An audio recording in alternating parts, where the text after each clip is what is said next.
Questions without notice. Are there any questions? The Honourable the Leader of the Opposition. Thank you very much, Mr Speaker. My question is to the Prime Minister. Months before the election, the Prime Minister declared that under his government almost all families will be better off and that there would be a $275 cut in power prices. Can the Prime Minister name a single suburb in Australia where power prices have been reduced?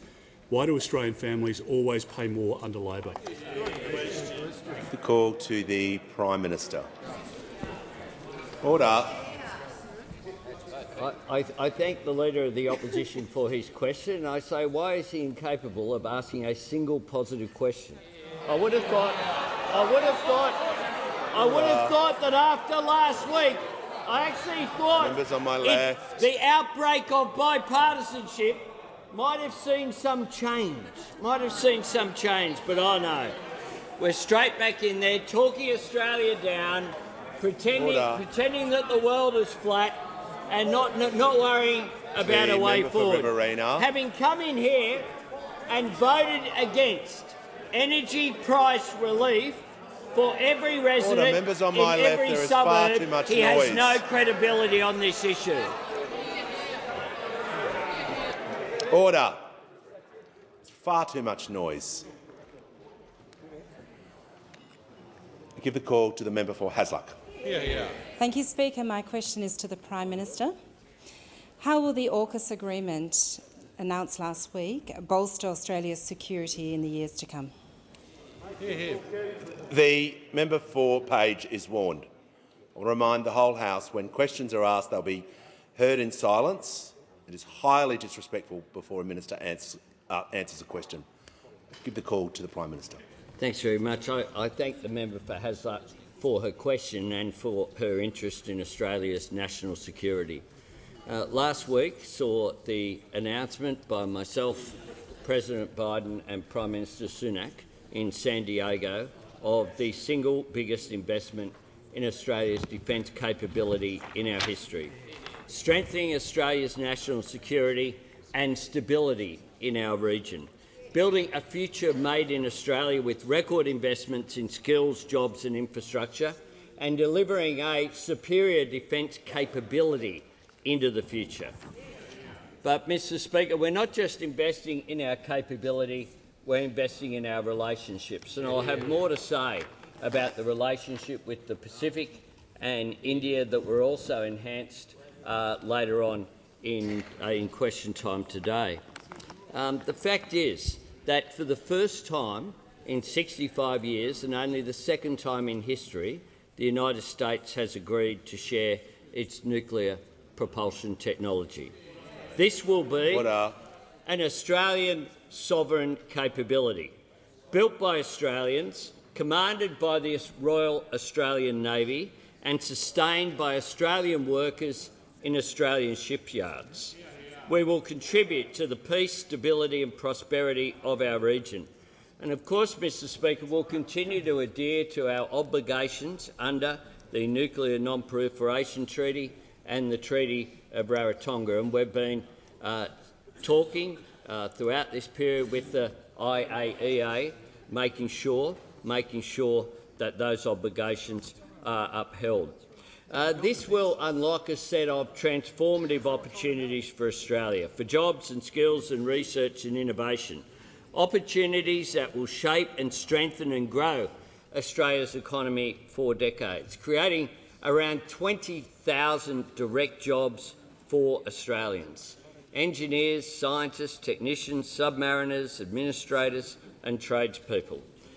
This will require a whole-of-nation effect, and that's why, working particularly with the WA and South Australian state governments, it will make an enormous difference. Training and skilling Australians. The scale, complexity and economic significance of this investment is akin to what happened when Curtin and Chifley created the Australian automotive industry in the post-war period. This will have a massive spin-off for Australian manufacturing and for the Australian economy. And I thank in particular the Defence Minister and his team for the extraordinary work that they have done in the lead-up to this announcement. Give the call to the Deputy Leader of the Opposition. My question is to the Prime Minister. Tomorrow marks 10 months since the 2022 election. Can the Prime Minister identify— Order. Order. Members on my right. Members, the Deputy Leader will resume her seat. Members on my right, I cannot hear a word the Deputy Leader— The member for Macnamara is warned. The Deputy Leader will be heard in absolute silence, otherwise people will be warned. I'll give her the call. My question is to the Prime Minister, and tomorrow marks 10 months since the 2022 federal election. Can the Prime Minister identify a single Australian who is paying less on their electricity bill now than they were 10 months ago, a single mortgage holder who has seen their interest rate go down in the past 10 months, or a single person whose grocery bill is lower today than it was 10 months ago? Why do Australian families always pay more under Labor? I give the call. Order. I give the call to the Prime Minister. Well, I thank the member for her question, and I can confirm that tomorrow does represent 10 months since the election, because I remember it well. And in that 10 months, what we've been doing is economic reform, social reform, environmental reform, and making sure that we fulfil our first responsibility as a government, to make Australians safer by looking after our national security.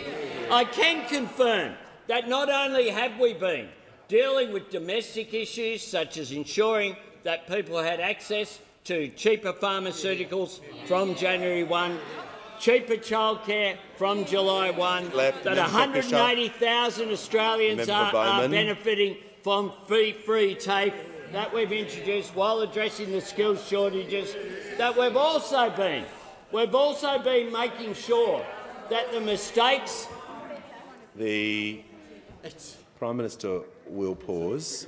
The question was around electricity prices, cost of living, families paying less for groceries.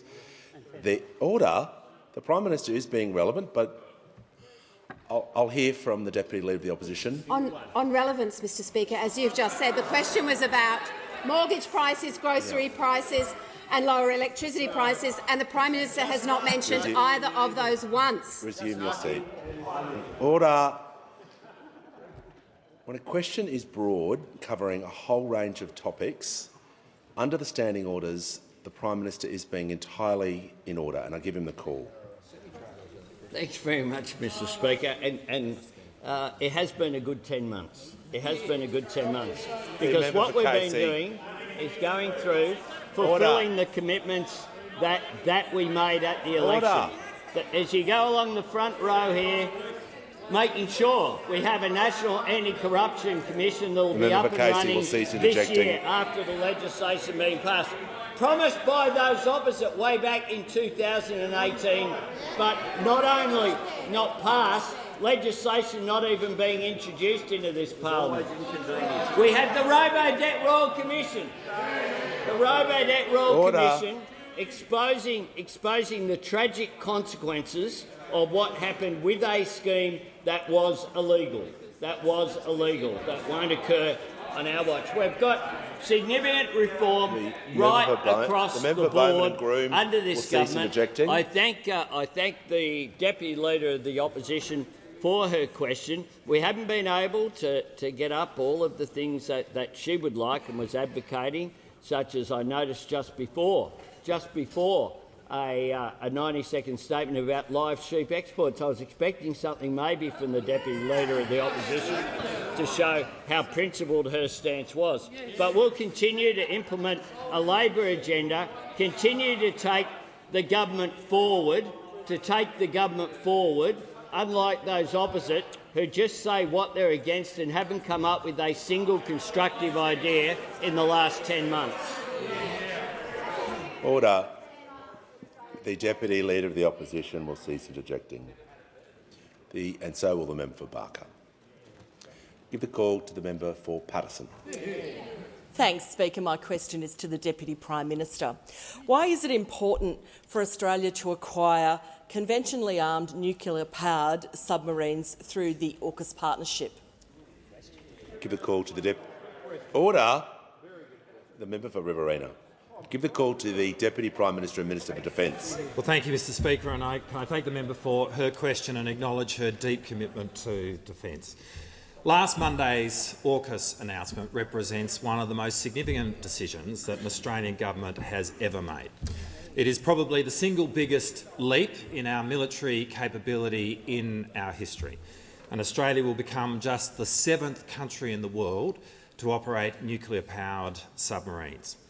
Why Australia needs to operate long-range submarines can be seen from the most cursory glance at our geography. We have long trading routes which connect us to the world, and that trade has grown. In 1990, trade represented about 32% of our GDP. By 2020, it was 45% of our GDP. And just one practical example of what that means is that in the 1990s, where we had 8 oil refineries producing most of our petrol onshore, today with only 2 oil refineries, we import most of our petrol from overseas, and indeed we import most of it from just one country. And so Australia has always needed a long-range submarine capability, and the Collins class has been and continues to be a highly effective capability. But even as we seek to evolve it and extend its life, the fact that every few days it is required to surface in order to recharge its batteries is an act which in the 2030s will become increasingly detectable. And that means that the capability will be increasingly diminished. And right there is why we need, in the future, a nuclear-powered submarine capability which can have submarines on task for months at a time. Now, obviously, this capability has the capacity to operate during a conflict, but its true intent is to provide for the peace and the stability of our region, because the defence of Australia doesn't really mean that much without the collective security of our region and the maintenance of the rules-based order upon which we increasingly depend. Now, over the last few months, and particularly over the last few weeks, we've been engaged in an intensive effort in explaining our strategic intent to our neighbours in the Pacific and in Southeast Asia. And since our announcement on Monday, I think their reaction demonstrates the genuine appreciation they have for the transparency that we have shown, but also an understanding of why Australia is making the decision that we are. Because at the end of the day, Australia's future nuclear-powered submarines represent our contribution to the peace and stability of our region and of the world. Before I call the member for Calare, I just want to make some announcements to the House. I'm pleased to inform the House that present in the gallery today is His Excellency Vasyl Miroshnichenko, the Ambassador for Ukraine, and a delegation of deputies from the Parliament of Ukraine. I'd also like to welcome the Honourable Joe Hockey, former Treasurer and Member for North Sydney, and Richard Spencer, the 76th Secretary of the United States Navy.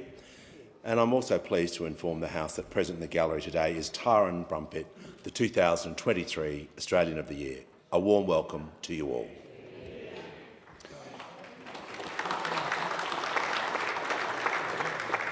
I'm going to give the call to the member for Calare. My question is to the Prime Minister. In the recent bushfires around the Hill End area of New South Wales, homes and livelihoods have been devastated. When will a disaster declaration be announced, along with a full suite of badly needed support for residents and farmers, including fodder transport subsidies and the $75,000 special disaster grants? Bathurst RSL Club has kindly donated $19,000 for hay, but almost half is going into transport costs. Farmers need those special disaster grants on the double to help rebuild their lives and properties. Give the call to the Prime Minister. I thank the member for Clare for his question, and I note that he went back to his local community during the last sitting week to assist in fighting the fires and to give his community the support that they needed at that time, and that was an absolutely correct priority. The biggest fire, Alpha Road Fire, burnt more than 18,000 hectares, and I can inform the member that a disaster recovery funding assistance declaration was made just this morning. What that does is that activates Category A and B assistance under the DRFA. And the support the member is referring to, primary producers grants and freight and transport subsidies, would be activated by a request from the Premier, which he would make because of the New South Wales election being close. He would need to make in conjunction with the Leader of the Opposition in New South Wales, which we have not yet received that request. But as soon as we do, if we receive that request, we will prioritise it to ensure that people get the support they need as soon as possible. As the member knows, when there was flooding in his community, I travelled to that community and spent time with the member, with Premier Perrottet, the local state member there as well. The member, I think it was Orange, is his seat, and we provided significant support there. And when further representation was made by the member, we also, over specific funding, we also gave additional support there. Can I say, Mr Speaker, that as of this morning, there are still 34 bush and grass fires going across New South Wales, where 2 of those fires are yet to be contained. More than 500 personnel are currently undertaking firefighting efforts across New South Wales, and there are 21 aircraft deployed across the state. Across New South Wales, these fires are having a devastating impact. They come off the back of, as well, the significant flooding events that has occurred. Disaster recovery assistance is being made available when the request is made. That provides for freight subsidies for primary producers, and it provides for concessional loans of up to $130,000. But I thank the member for the work that he has done representing his local community, and I say to the member that if he keeps in touch as well with my office, we will do what needs to be done to defend that community, along with, of course, the Minister, Senator Watt. Call to the honourable member for Blair. Thank you, Mr Speaker. My question is to the Treasurer. Why is the AUKUS announcement important for the Australian economy? Call to the Treasurer. Thank you, Mr Speaker, and thank you to the member for Blair for his question, but also for the substantial amount of work that he does on behalf of his defence community in South East Queensland as well. As the Deputy Prime Minister and the Prime Minister have said today, Mr Speaker, AUKUS is a game changer when it comes to our national security, but it's also a game changer when it comes to our national economy. What was announced last week completely aligns with our broader economic plan, because it will broaden and deepen our industrial base, and it will deliver new jobs and new industries and new capabilities and new opportunities right around Australia. This will be a whole-of-nation effort, and it will create whole-of-nation opportunities, including around 20,000 direct, high-skilled, high-paid jobs, including technicians, engineers, scientists and project managers. It will deliver new expertise in science, engineering and cyber, and there will be critical investments right around Australia, but including, of course, and especially in the great states of South Australia and Western Australia as well. Now, this is all part of our broader agenda to revitalise Australian manufacturing, including through the National Reconstruction Fund and all of the other ways that we're investing in advanced manufacturing in particular, because we believe that manufacturing needs to have a bright future in this country and not just a proud history. These are exactly the kinds of jobs that we want for our people: high-wage, high-skill opportunities right around Australia. Now, Mr Speaker, Australians have already paid too hefty a price for a wasted decade of dysfunction and drift when it comes to not just defence procurement, but also the economy and manufacturing and industry more broadly as well. So we need to get cracking. We need to get cracking on investing in the future of defence, but also the future of our economy at the same time. Now, of the $9 billion we will invest in this program over the forwards, about $6 billion will be invested in Australian industry and the Australian workforce. This is a big investment, and we've been upfront with the Australian people about the substantial pressures on the budget. Defence is one of the 5 fastest-growing areas of spending in the budget, along with the NDIS, aged care, healthcare, and the costs of servicing the Liberals' $1 trillion of debt as well. And that's why it's so important that we have offset over the forward estimates every cent of this new game-changing investment in our national security. This is a vital investment to keep Australia safe, to broaden our industrial base and to strengthen our economy at the same time, and it shows that we will always do what's in the best interests of Australians, their economy and their national security. Call to the Leader of the Nationals. Thank you, Mr Speaker. My question is to the Minister for Climate Change and Energy. Senex Energy has announced they will shelve a 120 petajoule per year investment in domestic gas supply because of the government's gas market legislation. Has the government received modelling to identify the impacts of reduced supply from this and other deferred projects on household and business gas prices? Call to the Minister for Climate Change and Energy. Well, thank you very much, Mr Speaker. I thank the honourable member for his question. And, of course, the honourable member would be aware that just last week the Australian Energy Market Operator released the document on supply of gas opportunities, which outlined, Mr Speaker, the very task which has been inherited by this government, Mr Speaker, the very task which has been inherited by us and we've been dealing with. And we've been dealing with, including through the Energy Ministers' Council and the significant reforms that have been agreed unanimously between me and the State and Territory Ministers, Mr Speaker, to give AEMO more powers to ensure that underutilised storage capacity is better managed and to ensure that they have the access to all the information they require. Powers they did not have until this government negotiated it through the Energy Ministers' Council, and powers that are being implemented. And the honourable member refers to, I think he said legislation. He may not recall, Mr Speaker, that the gas cap that was legislated with no support from those opposite does not apply to new supply, Mr Speaker. Does not apply to new supply. Small fact, which escaped the honourable member when he was drafting the question in his office, working on it for hours. Maybe he remembered that, but it didn't suit his argument, Mr Speaker. Perhaps there was an inconvenient truth to the honourable member that he chose to ignore. Of course he was against it. It was for higher power prices, for higher gas prices in December. He came in here and he voted for those higher prices. This side of the House voted for lower prices, Mr Speaker. The member for Page is on a warning.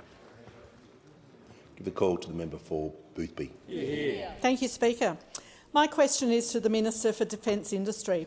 What opportunities will there be for defence industry and the Australian workforce under the AUKUS agreement? Give the call to the Minister for Defence Industry. Thank you, Mr Speaker, and I thank the member for Boothby for her passionate advocacy for South Australian jobs.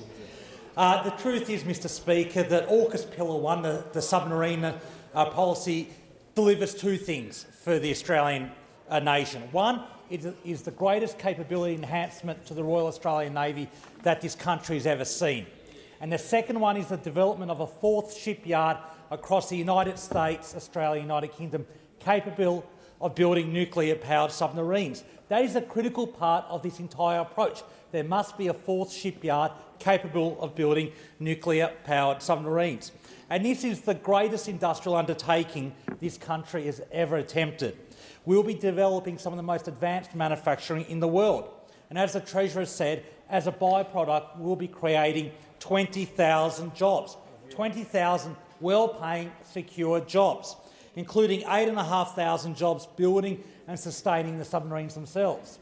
Within that, 4,000 to 5,500 jobs building the submarines at the Adelaide shipyard, twice the amount that would have been built building the attack class previously. And this jobs figure doesn't even include the supply chain jobs that will inevitably come as well.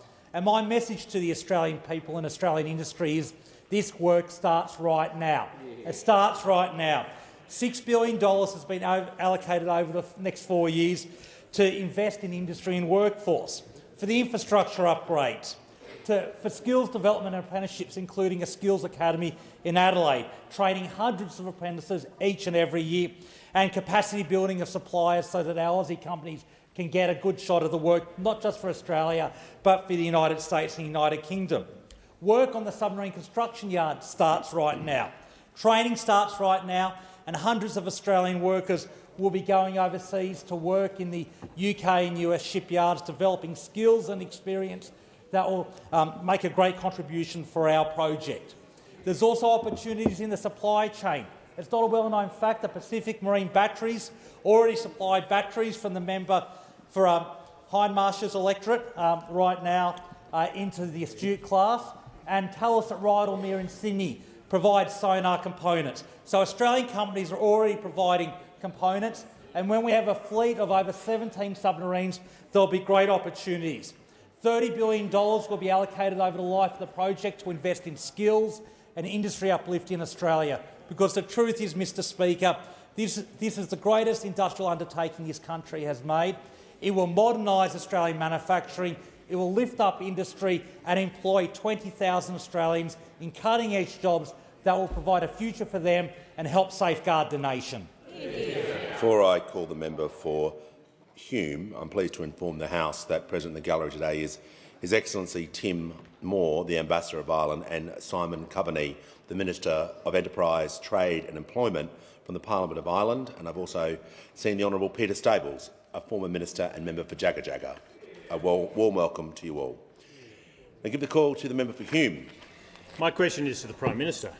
Can the Prime Minister confirm that this year more than half of mortgage holders in every state will move from a fixed rate to a variable rate, with Victoria hit the hardest at 61%?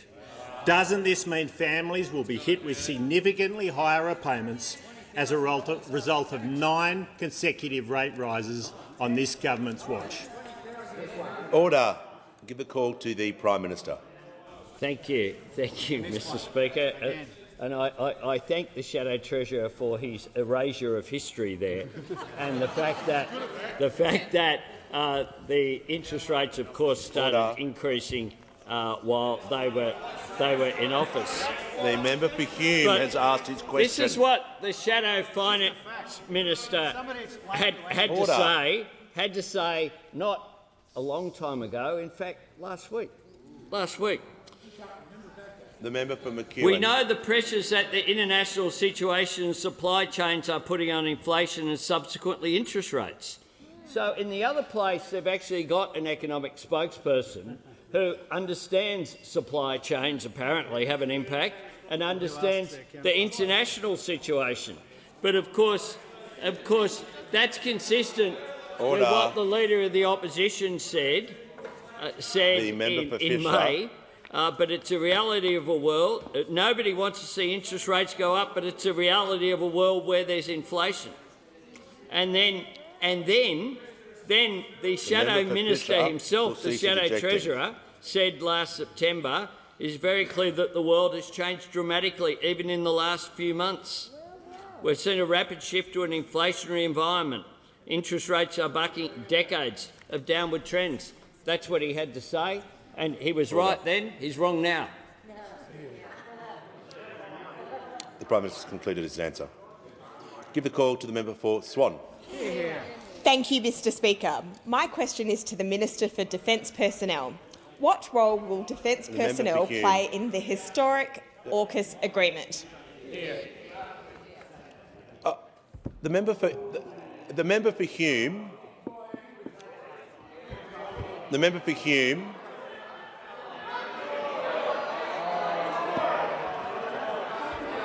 Order. Members on my right.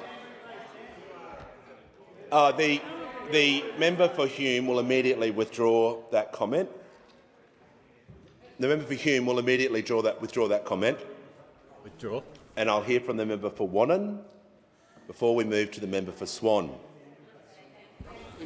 I'd ask the Prime Minister to withdraw what he said as well. It was uncalled for, and it was uncalled for, and you should withdraw what you had to say. You said that you wanted decency in this place, then you should withdraw that, what you said, if you've got the decency to do so. Resume your seat.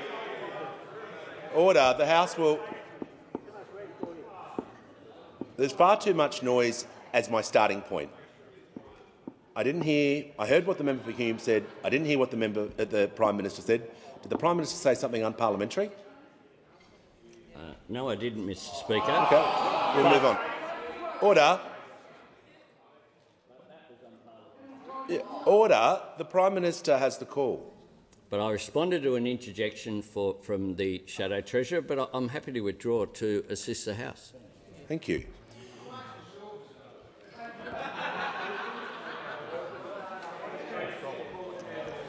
The member for Solomon is warned.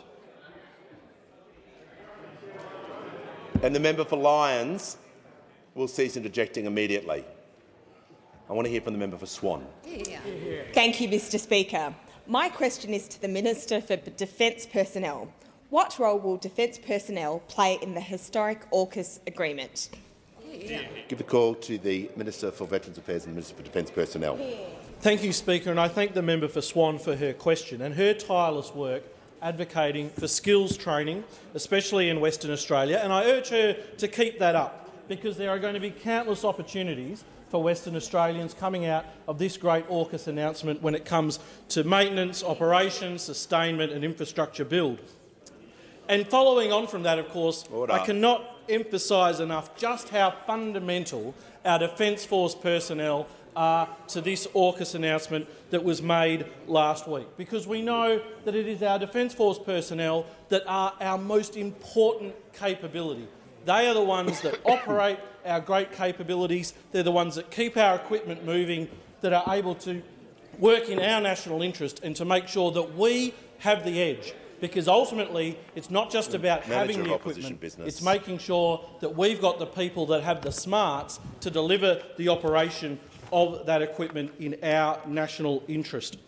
And so, of course, as part of that, we need to grow our naval force, in particular our submariners. And that's why this week we launched our new naval recruitment campaign, Live a Story Worth Telling, making sure that Australians are aware of the great breadth of opportunity that is available by being a member of our Navy, whether it's supporting Australians at home, supporting our near neighbours in times of crisis or emergency, and of course working overseas in support of our national interest, whether it's above the sea or below it. But especially now with this great AUKUS announcement, we need to grow our submariner force. We need to grow that force from around 900 to over 3,500 by the 2050s to make sure that we've got the capability of people to go with this great new capability of nuclear-powered submarines. But of course, it's not just about the number, it's about the skills that they will hold. And that's why we have submariners now that are doing training with the United States, doing training with the United Kingdom, and that's only going to grow. And I had the great opportunity this week of visiting the USS Asheville while it was in port in Western Australia and meeting its fantastic crew and learning from them about the training that they are undertaking and the training that our submariners will be undertaking as we grow our capability here at home, working with our friends in the United States and the United Kingdom, growing that capability within our Defence Force personnel, growing that sovereign capability here to operate our own submarines from the 2030s onwards. And that's why this is going to be such a game changer for our country, for our Defence Force, for our submariners, and I encourage everyone to look at the great opportunities that exist in our Navy today. Call to the member for Flinders.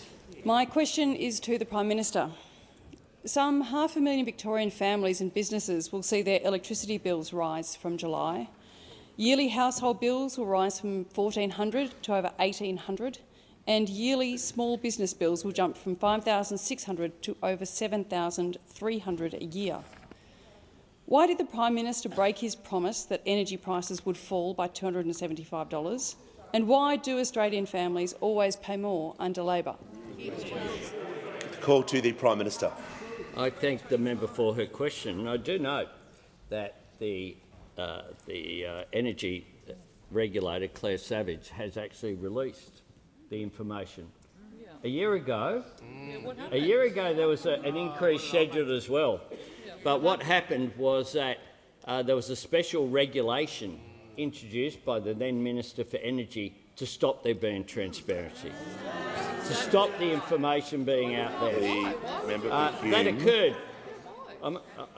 I'm asked with an interjection of why that would occur. And it occurred because an election was coming up, and those opposite, who were then the government, chose to hide from the Australian people what was occurring.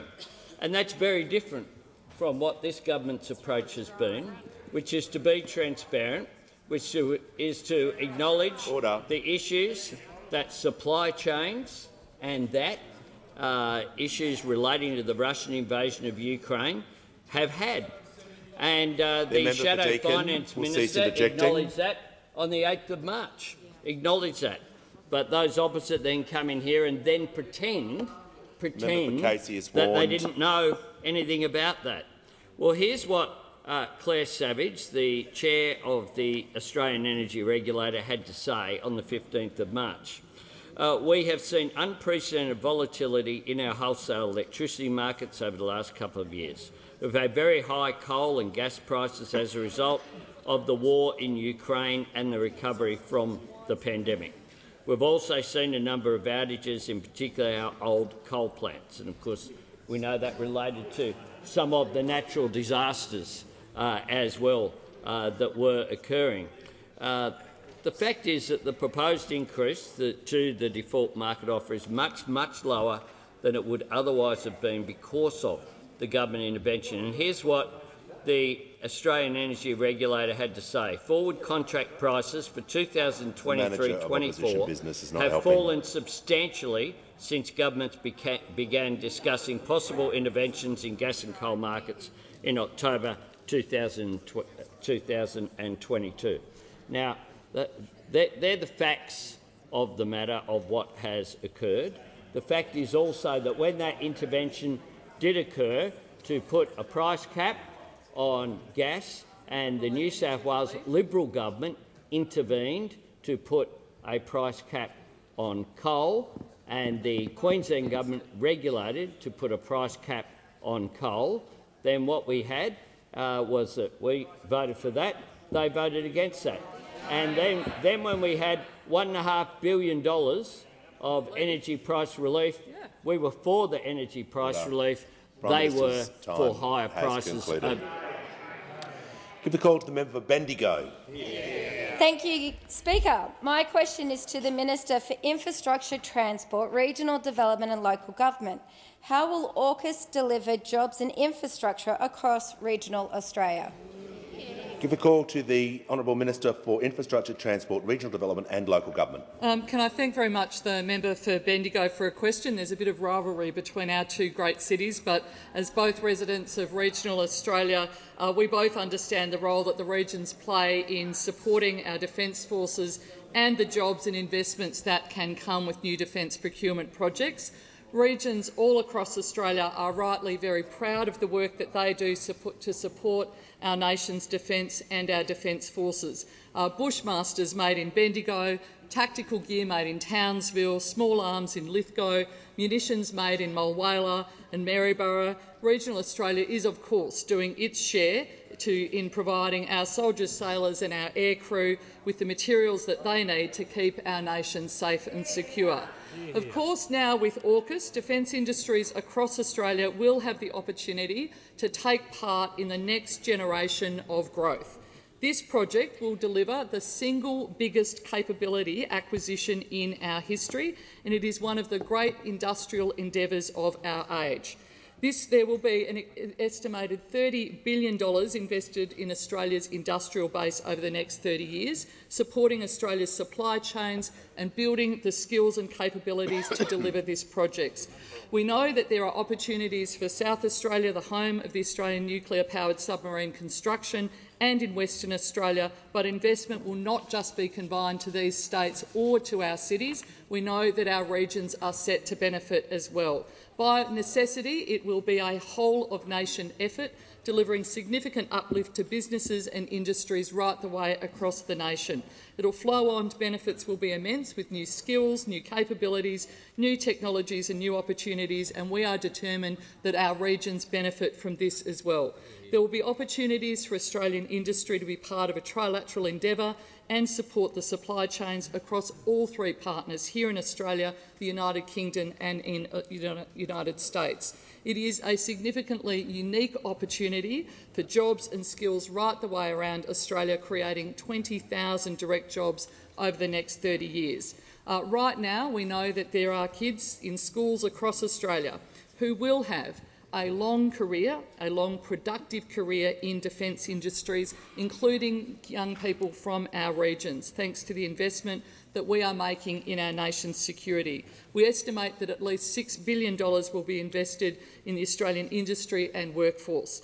It's a rare national opportunity. I know that there are many businesses and industries across regional Australia that will be looking for an eye on this defence procurement. I am determined, as are all of the regional members, I am sure, in this place, that our regions will have the share of what is a huge project and a huge opportunity for manufacturing and industries across regional Australia. I give the call to the honourable member for Clark. Speaker, my question is to the Prime Minister. Prime Minister, it's 20 years since the invasion of Iraq on the basis of the preposterous lie that Saddam Hussein possessed an immense arsenal of weapons of mass destruction and was cooperating with al-Qaeda. Prime Minister, will you help prevent such unconscionable disasters in future by bringing Australia into line with countries like the US, the UK, France, Germany and the Netherlands, where declaring war is the prerogative of the Parliament, not the Prime Minister? The call to the Prime Minister. Order. I thank the member for Clark for his question and for his consistent advocacy on national security issues. And of course, he had a career as well in the intelligence community. Decisions about war and deployment of Australian forces are among the most serious that any government can make. And I've made clear my own view that parliamentarians should be given the chance to express their views following a cabinet decision to go to war. We have referred the issue to an inquiry now being conducted by the Joint Standing Committee on Foreign Affairs, Defence and Trade. And as the member for Clark says, there are different forms of determination around different parliaments around the world. There were 2 days of parliamentary debate that Bob Hawke allowed after his cabinet decided to join the first Gulf War.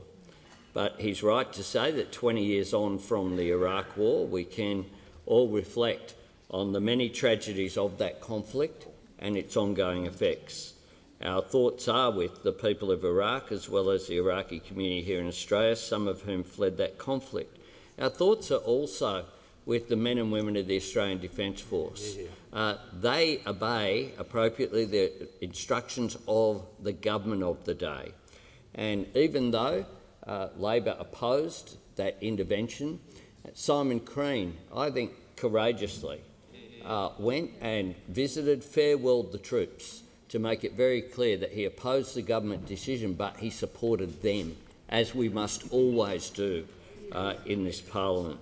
I want to conclude by saying that I acknowledge the brave contribution and sacrifices that were made by the ADF and civilian personnel who conducted or supported operations in Iraq. We do remember as well those Australian service personnel who died and their families, and we all share our deepest sympathies with them who would still be feeling their loss. And on indulgence, the Leader of the Opposition. Thank you, Mr Speaker. Just on indulgence, I want to support the words of the Prime Minister in regard to the support of our troops. There are decisions that governments make that aren't agreed with or are supported, depending on the circumstances in relation to committing troops to a conflict. Today, on the 20th anniversary, though, I want to pay respect to all of those men and women who wore the uniform of our country and represented us in our country's name at the direction of the government of the day. They were involved in combat operations in counterinsurgency and the training of Iraqi security forces of national reconstruction and humanitarian work. And today I think it's particularly appropriate that we remember the fallen. We remember Flight Lieutenant Paul Pardole. Paul was a dual citizen who served with both the Royal Australian Air Force and the Royal Air Force. In 2005, the RAF helicopter he was travelling in was attacked and crashed, killing all 10 on board. We also remember Trooper Matthew Millhouse. In 2004, Matthew's armoured vehicle was hit by an IED, coming to after being knocked unconscious. He helped his injured mates, and as a result of that terrible incident, Matthew would later be diagnosed with early onset dementia, which cost him his life in 2015. We also remember David Nari. David was a member of the SAS who served on operations in East Timor in Afghanistan in his country's name. During 2005, there was a live fire training exercise in Kuwait while preparing for deployment to Iraq, and David was tragically killed after being accidentally hit by a vehicle. We also remember Private Jacob Kovko, part of a security detachment. He was protecting Australian officials at our embassy in Baghdad. Heartbreakingly, in 2006, he was killed after an accidental self-inflicted gunshot wound. We also remember Australia's casualty, our first casualty in Iraq. That was Jacob. We remembered Squadron Leader Gary Doakey. He was a chaplain of the Royal Australian Air Force, and he provided great support to those men and women around him. We remember all of those who today still suffer the scars, having returned from that conflict, and we recognise the fact that all of them fought in their country's name, at their country's direction, to keep us safe where we live here in Australia. Give the call to the honourable member for Wills. Thank you, Mr Speaker. My question is to the Minister for Skills and Training. How will the AUKUS Skills and Training Academy drive Australia's workforce and skills development? Call to the Minister for Skills and Training. Thanks, Speaker. Can I firstly thank the member for Wills for his question and his ongoing interest in national security. An historic announcement last week will result in this country having superior defence capability and ensure there is no defence gap.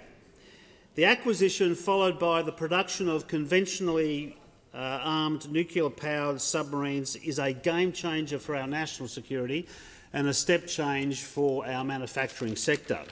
Speaker, this is first and foremost a national security decision, but the economic benefits that flow from this decision are there for all to see. Thousands and thousands of jobs in South Australia and in Western Australia, and in fact across the nation, both direct and indirect jobs, starting with the construction phase at Osborne Shipyards in South Australia, HMAS Stirling in Western Australia, and of course going on to the production of submarines. As the Prime Minister said earlier, we're talking about occupations including tradespeople, highly skilled technicians, engineers, scientists, submariners, project managers and many, many more. Without the planned pipeline of skills to this very large and very long defence contract, this goal cannot be achieved, will not be achieved. The role, therefore, of tertiary sectors, both the vocational education and training and universities, is absolutely critical. Furthermore, and in response to the question asked by the member for Wills, key to this goal is a skills and training academy which will be a dedicated hub to educate and train our workforce and ensure continuous development of the skills of that workforce. It will be a whole-of-nation initiative with the central campus located in South Australia. And indeed, there are already some very fine examples that we can learn from, including the BAE Systems submarines in Barrow-in-Furness, Cumbria, England, and there are other very good models as well. Speaker, there is no doubt that given the scale of this endeavour, we will need to draw together industry, businesses and unions, universities and the vet sector, states and territory governments. For my part, I will engage with state and territory ministers through the Ministerial Council when we're negotiating the National Skills Agreement this year, because what we do require is a strategic approach to the investment in skills in this country, not just for AUKUS, but for the transformation of the energy sector and other areas that we confront in our economy. Speaker, this government does not underestimate the enormity of the challenge that we face, but will dedicate ourselves to getting this done in the national interest. call to the honourable member for Wright. Mr Speaker, my question is to the Prime Minister. Under the default market offer, energy prices are to rise by $383 for South East Queenslanders. Why did the Prime Minister break his promise that energy prices would fall by $275? Why do Australians always pay more under Labor? Call to the Prime Minister. I say to the member for Wright, why did he vote against $1.5 billion of energy price relief? Order. Why did he do that? Member for Groom. Why did he do that is beyond my comprehension. It's also beyond my comprehension why he is determined to vote against the safeguard mechanism that was the former government's own mechanism put forward. How can they even vote against their own policy? They're so determined to vote no. But the energy regulator made it clear, her position, that the default market offer would have been much lower, to quote her, much lower than it would otherwise have been had that intervention not occurred. We do have an inflationary issue globally.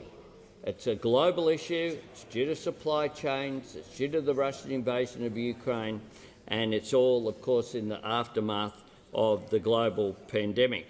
But what the Secretary of Treasury had to say in evidence before Senate estimates was the energy price relief package will make a material difference to reducing cost of living pressures. That's what they had to say. Philip Lowe, the RBA governor, similarly referred to in his address to the Financial Review Business Summit on the 8th of March, again also referred to what was happening with high inflation. He said this: the high inflation that we are currently experiencing is one of the legacies of the pandemic and of Russia's invasion of Ukraine. The pandemic interrupted the supply side of the global economy, and this pushed up costs and prices. And on top of this, the monetary and fiscal policy response to the pandemic has also pushed up costs and prices. There he was referring to, of course, the last budget of the former government in March, where considerable money was pumped into the economy. It all ended as soon as people voted in May. That considerable increase also had an impact as well, not according to me, according to the RBA governor. Give a call to the member for Lawler. Thank you, Speaker. My question is to the Prime Minister. How did the Prime Minister's recent trip to India work to strengthen the links between our two nations on trade, renewable energy, education and security? Give the call to the Manager of Opposition Business is warned. It can't be clearer when people are asking questions. It's completely unacceptable. Give the call to the Prime Minister. I thank the member for Lawler for her question and for her intense engagement with the Indian diaspora here, Australia's largest growing diaspora group, who are making an enormous contribution to Australia. India is a key strategic partner. It's a partner of some 1.4 billion people. And what that does is represent a growing, dynamic nation that is brimming with opportunity. We have a very rich friendship shared by common values that we have, common democratic values. Our cultural links as well are critical. And it was good to meet with Prime Minister Modi for the fourth time, and I look forward to welcoming him at the Quad Leaders Summit in a couple of months' time. This visit did advance our cultural, economic and security ties. We discussed the comprehensive economic cooperation agreement that we want to conclude by the end of this year. On cultural issues, I arrived on the day of Holi, a very important colourful spectacle that takes place here in Australia, but particularly in India. I was able to pay tribute to Mahatma Gandhi at Rajghat and had that great honour given to me. We also took the Trade Minister, who showcased Australia's products there in India, including the wonderful food and wine that we have available here, and concluded an agreement between Australian film producers and Bollywood producers to bring more film production here. That means more jobs here. On the economy, we have a potential for massive growth. Over 25 CEOs and business leaders joined this troop.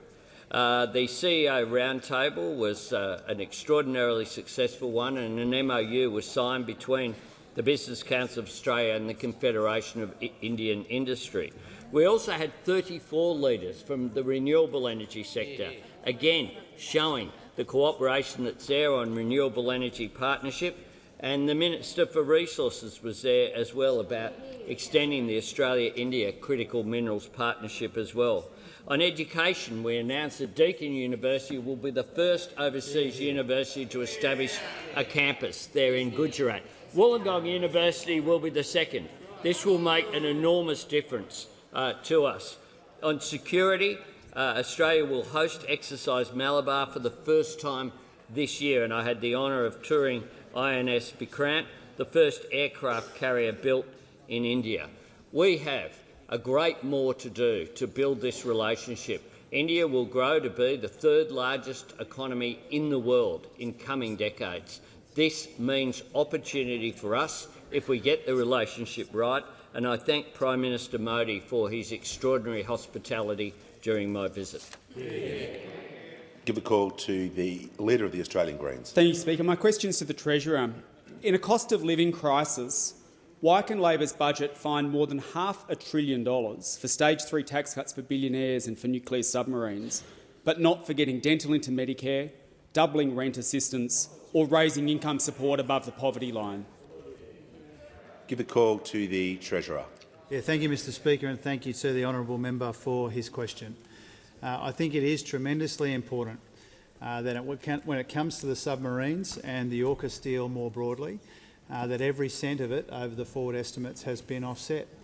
And that, I think, is a tribute to the work of the Defence Minister and the Cabinet and others working with the bureaucracy to make sure that we can make this game-changing investment in our national security and our national economy without adding any extra dollars to the deficit or for the 4 deficits in the coming 4 years. I think that is really important. Now, obviously, when it comes to the broader priorities of the government, we are making big investments in healthcare. We are making big investments in skills. We have continued, including today, to make sure that when inflation is high as it is right now, that there is the indexation of payments and all of the rest of that as well. So I'm not pretending, Mr Speaker, that this isn't a big investment when it comes to the AUKUS deal. It is, but it's an important investment as well. And it's a fraction of what we spend in some of the other areas that we care deeply about, that we've made big investments over the life of the 10 months of this government and into the future as well. You'll see in the May budget, not only have we offset the costs of the AUKUS deal, but there will be new investments in some of the sorts of areas that the honourable member identified. The Deputy Leader of the Opposition will cease interjecting, so I can hear from the member for Parramatta. My question is to the Deputy Prime Minister. How is the Albanese Labor government strengthening defence ties with India as a key strategic partner in the region? Call to the Deputy Prime Minister and Minister for Defence. Well, can I thank the member for his question and acknowledge his commitment to the growing and vibrant Australian Indian community of which he represents so many people in this place. Last week, when the Prime Minister visited India, he went aboard INS Vikrant, an Indian aircraft carrier. I was very envious, a formidable capability, and it was an important symbol about the growing part that security plays in the Australian-Indian bilateral relationship. Australia and India have never been more strategically aligned. When I visited India last year, I had the opportunity to fly aboard an Indian Navy P-8 aircraft from Goa to New Delhi.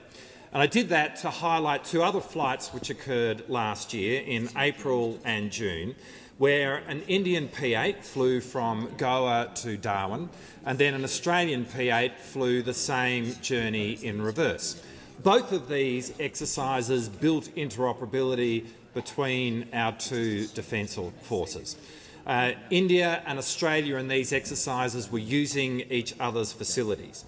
But most importantly, in this cooperation, by allowing P-8s to fly from India to Australia, it greatly leveraged, almost doubling the capability, the effective capability of this reconnaissance and surveillance platform relative to having a P-8 do a round trip from a single airport.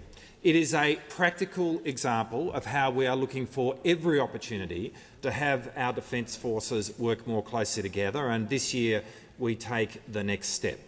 Exercise Malabar began in 1992 as a bilateral naval exercise between India and the United States. Today, it's an exercise which involves India, the US, Australia and Japan.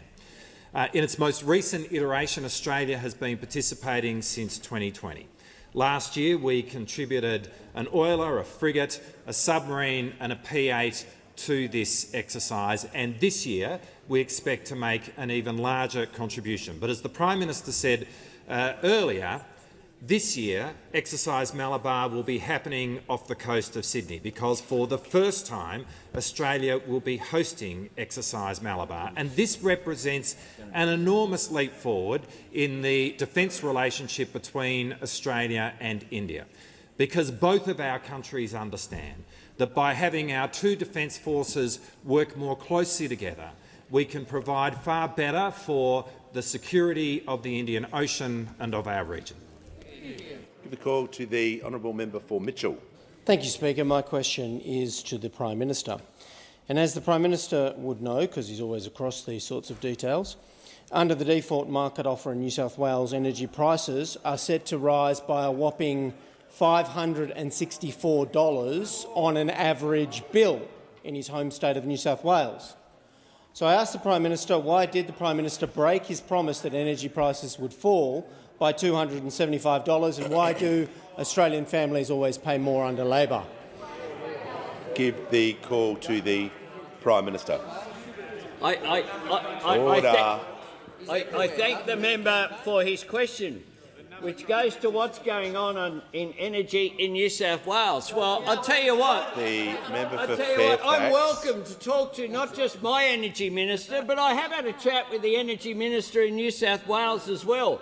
And we came to a common position about what was required to go forward, not just with the Energy Minister, but the Energy Shadow Minister as well. Perhaps if the Leader of the Opposition got through border control and into New South Wales, he could ask them a question. But I'd say to the member for Mitchell, who has such good relationships with the Liberal Party in New South Wales, that if he wants something passed on, just ask me and I'll get him the answer. Order. Members on my right. Far too much noise in the chamber. Order. I'd like to hear from the member for Pearce. Thank you, Mr Speaker. My question is to the Minister for Resources.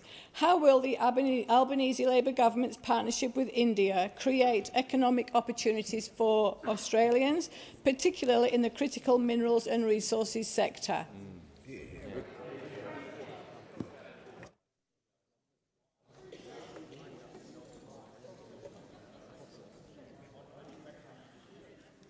Give the call to the Minister for Resources. Thank you, Mr Speaker, and I want to thank the member for Pearce for her excellent question. The member for Pearce represents so many Indian Australians in the North Metropolitan area of Western Australia, and I congratulate her on the excellent work she does with that community. Mr Speaker, India is one of Australia's most significant partners in the Indo-Pacific region. Geographically, we share the Indian Ocean, and geologically, we share a tectonic plate. But most importantly, we share a belief in democracy and democratic values, and our relationship is characterised by strong people-to-people links. This government's respect for those shared values and interests between our nations was demonstrated in the recent visit to India by the Prime Minister, on which the Trade Minister and I accompanied him. The Prime Minister led a very significant delegation of Australian business leaders to meet with their Indian counterparts, and the Trade Minister and I met with our relevant Indian ministers because, as well as our shared values, India represents an unmissable economic opportunity for Australia. India is set to become the world's most populous country this year, and in coming years it will become the world's third largest economy. While India is already Australia's sixth largest trading partner, we see enormous potential and economic opportunity for our two nations. The Albanese Labor government recognises the importance of critical minerals to net zero, and so too does the Indian government. In particular, India's ambitious goals of 50% renewables and 30% electric vehicles by 2030 provide an excellent opportunity for us to work together on the extraction and processing of critical minerals. This is an opportunity the government supports through the Australia-India Critical Minerals Investment Partnership, which I signed with India in 2022. It was indeed an absolute honour to meet Prime Minister Modi, the leader of the world's largest democracy, but I also enjoyed productive meetings with ministers in the Indian government to discuss critical minerals and the transition to net zero. That included meeting with the Minister for Power, New and Renewable Energy, Mr Singh, and my counterpart, the Honourable Minister for Parliamentary Affairs, Coals and Mines, Sri Pralal Joshi. And so while in India, Minister Joshi and I announced that we had completed the first phase of the work under the Critical Minerals Investment Partnership between our two nations. Together, we have identified 5 projects, 2 lithium and 3 cobalt, on which the parties involved will proceed to sign non-disclosure agreements and begin undertaking detailed due diligence. Working together, Australia and India can and will reduce emissions, guarantee energy security and diversify global markets for critical minerals. Both Indian and Australian industry and workers are ready to reap the rewards. There is a massive economic opportunity for our resources sector. Like the Prime Minister, I join in thanking our Indian hosts for their enormous and wonderful hospitality on our recent visit. Give a call to the member for Sturt. Thank you, Mr Speaker. My question is to the Prime Minister. Under the default market offer, energy prices are to rise by $485 on an average bill in South Australia. Why did the Prime Minister break his promise that energy prices would fall by $275? Why do Australian families always pay more under Labor? Call to the Minister for Climate Change and Energy. Order. Well, thanks very much, Mr Speaker. I thank the honourable member for his question. I particularly thank him as a South Australia member, because our intervention last December had an impact right across the national energy market, but it had its biggest impact in the honourable member's home state, Mr Speaker. The honourable member voted against. Member for Herbert. Voted against energy price relief because the member for Deakin will cease interjecting. I would like him to explain to his constituents that our intervention has seen forward prices in South Australia come down 48%, which is the biggest of any state, Mr Speaker, in the Commonwealth. And in fact, Mr Speaker, analysis from my department indicates that energy prices in South Australia and SAPN would have been $530 higher. $530 higher if it wasn't for the government's intervention. So that's what the honourable member opposite voted for, Mr Speaker. That's what the honourable member voted. Members on my left. $530 is what the honourable member opposite voted for. And as the Prime Minister indicated earlier, this is the default market offer. And the reason honourable members can debate this is because it's public, Mr Speaker. It's an essential starting point for this debate at question time, is that it's public for all to see. And under this government it always will be public. Under those opposite we're not quite so sure, because they have a track record. The member for Hume signed a regulation to keep the last DMO secret until after the election. The most cynical act this House has seen in a long time. The most cynical, empathetic act. But it gets worse. I say this about the honourable member for Hume. The Minister will resume his seat. I'll hear from the Manager of Opposition Business. Well, Mr Speaker, on relevance, the Minister was trespassing well outside the terms of his question. If he doesn't have a clear answer on why energy prices aren't falling as they promised, he should sit down. I'm just going to ask the Minister to return to the question. Thank you, Mr Speaker. The honourable member asked me about default market offer and energy prices, Mr Speaker, and I'm more than happy to talk about default market offers, because not only did the former minister keep it secret. It gets worse. He was asked, after he kept the last DMO secret, he was asked on the 29th of April last year on the Deb Knight radio show about rising power prices, which he knew about at that point, but he had not disclosed to the Australian people. He said, there's fake news in what's being said about this, Mr Speaker. He called energy price rises fake news. He kept them secret, and then he misled the Australian people and denied that they were happening. That's what the former minister did. And the former minister and all his colleagues, especially those from South Australia, voted for energy price rises that would have been $530 higher if it wasn't for this government's intervention. This government acting on the circumstances in which we found those price rises occurring, making them public, making them transparent, Mr Speaker, and dealing with them. Honourable members opposite prefer to keep them secret, to hide them and not to disclose them to the Australian people, and then when faced with a choice, faced with a vote, to vote for higher price rises. Order. It's far too much noise. Member for Groom. You call to the member for Holt. Thank you, Mr Speaker. My question is to the Minister for Education. What are the benefits to Australia of a stronger partnership with India in education? Give the call to the Minister for Education. Thanks, Mr Speaker, and can I thank the member for Holt for her question. The short answer is the benefits are huge, and they're not just financial, because international education doesn't just make us money, it makes us friends. When you come to Australia to study, you fall in love with our country, and you take that affection back with you when you go home. And in the world that we live in, that's important. It's a living bridge between our country and so many other countries all around the world. Before the pandemic, Mr Speaker, this is an industry that was worth $40 billion, but it was basically cut in half by the pandemic, and there is still a long way to go to get it back to where it was. On current forecasts, the total number of international students won't be back to pre-pandemic levels until the end of 2025. One country where students are coming back fast is India. The number of students coming here from India has jumped by 160% in just the last 12 months. And there is a big opportunity here to do more in Australia, but also more in India. Think about this. India is about to become the most populous country in the world. In India, there are 500 million people under the age of 23.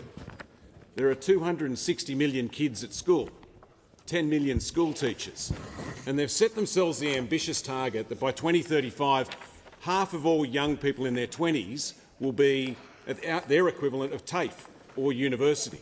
Now, if they pull this off, it'll mean that by the middle of next decade, 1 in 4 people around the world that get a university degree will get it in India. And they're asking for our help. That's why the agreement I signed in Delhi a couple of weeks ago to mutually recognise each other's uni degrees is so important. It's why the announcement the Prime Minister made a little over a week ago that Deakin University would be the first overseas university to set up a campus in India is so important. It's why what Wollongong University is doing next is important. But they're not the only universities doing this. 11 universities and peak groups signed agreements with Indian universities while we were there as well. It's Anzac Day in a couple of weeks, and in Greenway Park in Cherrybrook, in the member for Berowra's electorate, you'll find a memorial with the names of 12 Indian Australians on it, men who were born in India and who fought for Australia in World War I. 2 of them are buried in Belgium. In the last 100 years, our countries have changed an awful lot. Just imagine what these 12 men would think if they were with us today. I think they'd be proud of the country that we have become, the great multicultural country Australia's become. I think they'd be excited to see India become a real economic powerhouse in the making. And I think they'd be over the moon to see our 2 countries working so closely together to make the most of it. Give the call to the member for Casey. My question is to the Prime Minister. The Herald Sun last week reported that Victorian families are now paying on average 25% more this year, in 2022, on groceries. The average Victorian household is now spending $185 a week on groceries, up from $148 last year. Does the Prime Minister stand by his claim before the election that Labor would deliver real, permanent, meaningful help with the cost of living? Why do Australian families always pay more under Labor? Give a call to the Prime Minister. The Deputy Leader of the Opposition. Give a call to the Prime Minister. Thank you very much, Mr Speaker. Well, I have answered on a number of occasions today about the default market offer, and I've done that in the context of the fact that we have... The member for Casey. It's related to... I know this come as a shock. It's related to inflationary pressure in the economy that goes through supply chains, that goes through the price of energy, and it goes through, therefore, to having an impact on the cost of living. And that's why we have made measures to impact the cost of living. That's why we've introduced, and indeed is in place from January 1, the cheaper pharmaceuticals. That's why cheaper childcare is there from July 1. That's why 180,000 Australians are benefiting from fee-free TAFE. But the other thing that we're doing, of course, which makes an enormous difference, is wages are going up. Wages are going up. The Prime Minister will pause, and the member for Casey, the Prime Minister was asked about cost of living. He's directly talking about families and wages. This cannot be a point of order regarding relevance. Give a call to the Prime Minister and he will remain relevant to the question. Here's what the RBA Governor had to say. Wages growth is stronger than it was a few years ago, which is a welcome development. It is also positive that the rate of wages growth remains consistent with the inflation target, and that's important so it's not feeding into wage price inflation isn't occurring. So the RBA Governor has welcomed what we have done. He then went on to say, importantly, the monthly CPI indicator for January published last week provided support to the idea that headline inflation has peaked in Australia. Overall, we expect that inflation will trend lower this year and next. We understand that inflation has a disproportionate impact on those people who have less income. That's just a fact. But that's why we're addressing these issues. And what I don't understand is why those opposite oppose every one of the measures that are put forward to take pressure off cost of living. Give the call to the member for Bennelong. Thank you, Mr Speaker. My question is to the Minister for Immigration, Citizenship and Multiculturalism. How is the Albanese Labor government facilitating the return of international students to Australia? Give the call to the Minister. Thanks, Speaker, and I thank the member for Bennelong for the question. I know this is an area that he has a very keen interest in. His electorate, it's one that is very focused on the higher education sector. He knows, and we all know on this side of the House, that our Australian universities deliver world-class education to domestic students and also to international students. And we also know, as the Minister for Education just advised the House, how absolutely vital international education is. And that was demonstrated in the focus on international education in the very successful visits to India embarked upon by the Prime Minister and the Minister for Education in recent weeks. We also know that the international education sector bore a particularly heavy burden through the pandemic, and the lack of a plan for when borders reopened created massive uncertainty for our universities, for our TAFEs and for other education providers. Due to the lack of a plan, all of these providers, teaching and training, that next generation, building our capacities across so many sectors of our economy, was subject to enormous uncertainty because the migration system was in crisis. Almost 1 million visas in the backlog. Now, that was symptomatic of a migration system in disarray after nearly a decade of neglect. We have been getting on with the job of fixing that. The visa backlog is down. It's continuing to fall. And, Speaker, I'm very pleased to announce that in 2023 to date, we have had a record-breaking year for the student visa program, a record-breaking year. We are getting this back on track, meeting the challenge the Minister for Education was just telling the House about. I'm pleased to say that levels of interest in studying in Australia are even higher than pre-pandemic. We are restoring confidence in our visa system, ensuring that students who are looking not just to Australia but around the world can have confidence that if they apply to come here, they can get an answer quickly. So far this program year, more than 380,000 visas have been granted for students, 40% higher, Speaker, than in 2019-20, before the borders closed. This is because we are investing in our visa system, because we understand that we need people to want to come here. And we need to welcome people here. We don't need to tell students to go home, as the former government shamefully did. We need to recognise that there is still work to be done to repair the damage that was done. We know, though, that we are making a real difference. Student visas lodged outside Australia are now being turned around on average in 13 days. 13 days, Speaker. And 80% of applications in the department are now less than 2 months old. There is more to be done, but we're getting on with the work of restoring this vital sector in our national interest. The call to the Prime Minister. Order. Do you just deliberately stand up at the end each day? Order. They didn't even have a question. You didn't even have a question. I ask that further questions be placed on the notice paper.